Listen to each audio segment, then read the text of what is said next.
Today, I'll show you how to set up your free trial on Cloudways so you can test their managed cloud hosting risk-free. First, head over to cloudways.com and click the Start Free or Try for Free button on the homepage. Next, you'll need to create an account. Enter your email, choose a password, and verify your email address through the link they send you. Once you are logged in, you'll see the option to launch your first server. Choose your preferred cloud provider like DigitalOcean, Vultr, or Google Cloud, and select your server size and location. Cloudways will automatically install the application for you, so such as WordPress or WooCommerce, making setup super easy. So after a few minutes, your server will be ready, and you can access your website via the provider URL.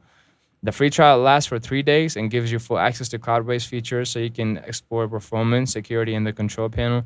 Remember, no credit card is required to start the trial, so you can test without any risk. If you like Cloudways, you can upgrade anytime to a paid plan directly from the dashboard. If this tutorial helped, please like, subscribe, and leave any questions in the comments.